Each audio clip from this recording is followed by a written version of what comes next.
Welcome, Fright fans! Tonight I have 5 creepy, spooky stories to share with you. These 5 stories are about people who reveal their terrifying, real-life, creepy experiences. Do you have any creepy experiences? Please leave those in the comments. Now, let the stories begin. I was born and raised in North Dakota. Back when I was in high school, a group of us would research murders that occurred out in our county. We would then go out and find these scenes and film the exploration at night. It was something to do while we got wasted on shitty beer and teenage bullshit. Eventually, we ran out of places to go, but we got really good at finding abandoned royal farmsteads by driving dirt roads and looking for the signs. Rut roads, deliberate tree groves, and old mailbox posts were common markers. We were out looking when we spotted a tree grove that was just out of place. Sure sign. It had padlocks on the outside doors that were knocked off pretty easily. We dispatched of them and entered the kitchen.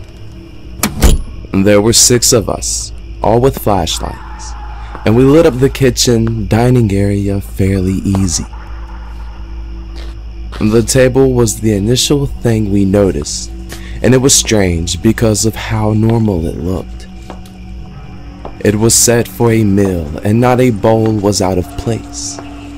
Only thing was, we'd been in dozens of these houses, and place settings were a first, especially on broken ones. As we investigated the area, we found the fridge had the disgusting remnants of a full stock, and the cupboards were full of canned and dry foods. This was also a first. One of my friends found mail on the counter from early June 1978, and another found a creepy ass TV guide in the living room with UFOs on the cover.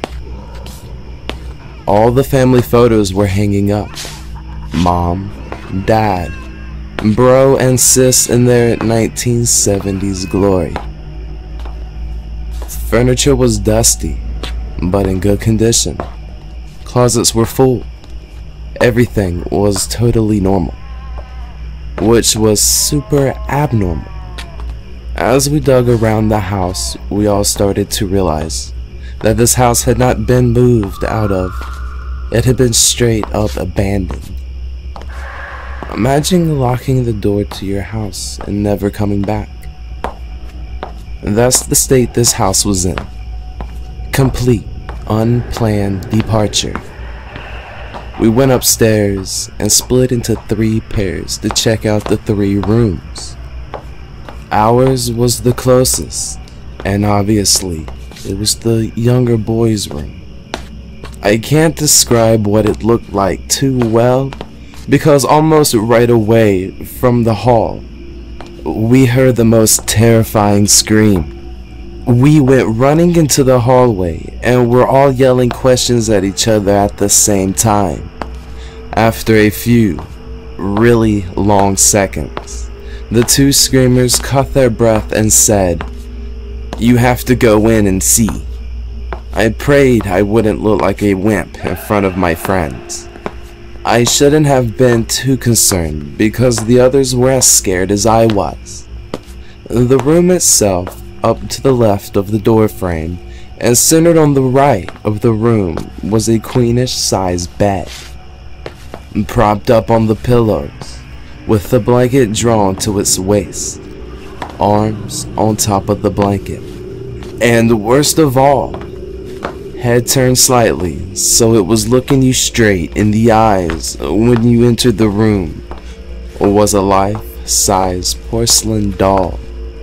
Snow white skin, jet black hair, cold dead eyes. The dead eyes lit up with our flashlights, like she was waiting for us. If the head hadn't been turned, I could excuse it, but it was turned, ready for when we walked in, ready for 20 years. Hasty exits were made down the stairs and into the car. It was during the ride we started to get even more creeped out when we realized that even though the house had been abandoned, someone had taken the time to set up that doll, not packing food, clothes, or family photos. Setting up the doll was one of the last things done in this house. We researched their names, but got nothing. No tragic car accidents, no grisly massacre, no extended family. Just a tacky time capsule in the middle of nowhere. We found out that the county had taken possession of the land for non-payment of taxes, explaining the loss. We never tracked down any more information on what happened to them, or why they left that creepy doll. Last year, a guy came to my house's door around 9 o'clock at night. He knocked and I got my mom, and she went out to see what was up. By the way, we live in a very rural area, so visits that late are extremely uncommon and strange. The guy talked to my mom about how he was opening a business, asked whether she liked American-made products, then handed her a Clorox container as a sample. He went back to his minivan and opened it to get a vacuum cleaner. When my mom saw 5 other men sitting inside, she told me to run and get my phone, since we don't have a landline. I could not find it, so I grabbed a knife and stood around the corner. She threw the container outside and told the men to get the hell off the property. As well as that, she was calling the cops. They peeled out of the driveway, and we never saw the car again. 2 months later, my mom found a single bearded guy putting filled garbage bags by the back door. She asked him what the hell he was doing. He responded by saying, "This is for your little girl, my little sister." Again, she told him to get the hell out, then went through the bags. They were filled with garbage, dirty clothes, and empty tampon containers.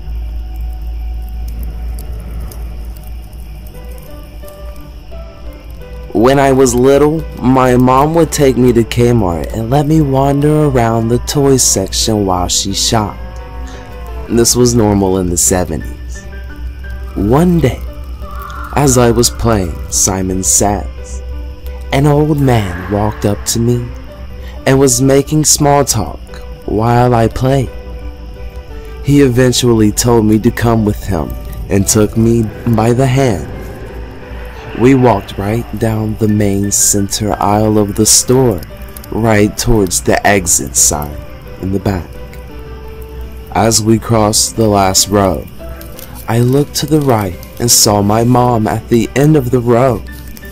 I told him I saw my mom and had to go. I pulled away my hand and ran down to my mom. I decided not to tell her what happened because I really didn't want to get in trouble for going with the stranger. It was several years later that I realized that I had probably narrowly avoided being molested, kidnapped, or even worse.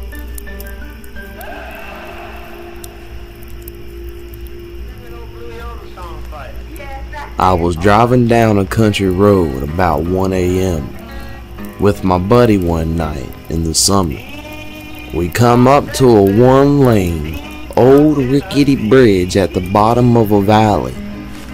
The bridge is also next to an old bar that now sits abandoned and is frequently vandalized, so it's already sketchy. We pull out onto the bridge and there's a car waiting on the other side. At first, we thought nothing of it. If a car is on a bridge, you have to sit there and wait your turn to cross. But here's where it gets spooky. My friend and I get closer and closer to the car, but something is wrong. We see a white glove waving at us at about halfway to the other side. As we are almost across the bridge, we see that the person waving his white glove has an expressionless mask on. Needless to say, we were freaked out, and as we have to slowly weave around the car and stare face to face with the person still waving, we drive off, scared shitless, but have to take the same road back. We get to the bottom of the hill. The car's still there, but there is no one inside. We kinda look around for a second before we get out of there, and we haven't been back since. The heck with that expressionless masked man.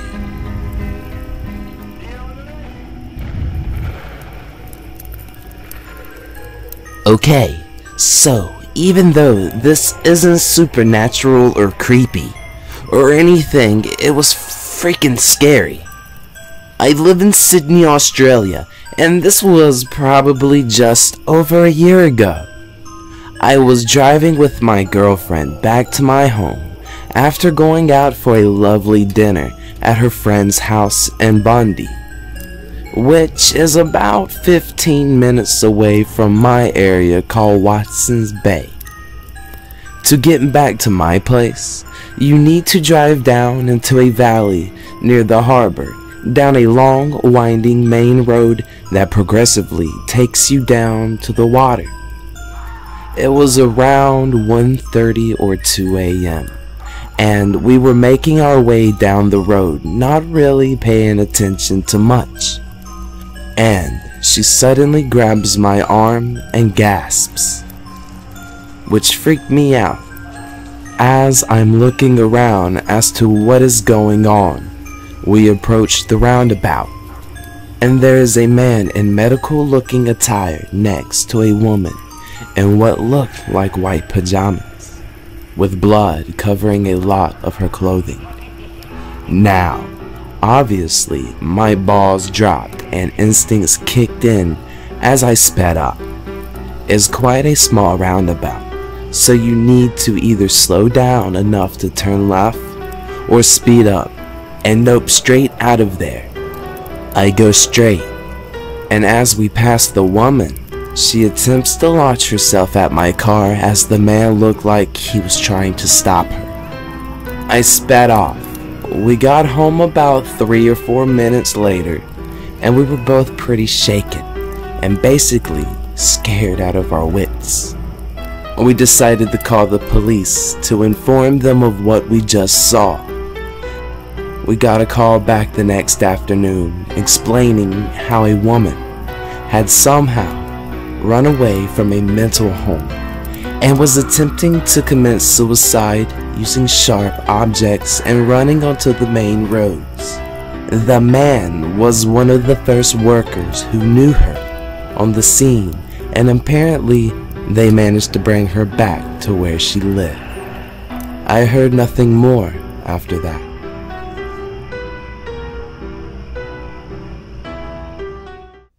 Wow, situations like that can definitely get the heart pounding. I hope you guys enjoy these stories. Until next time.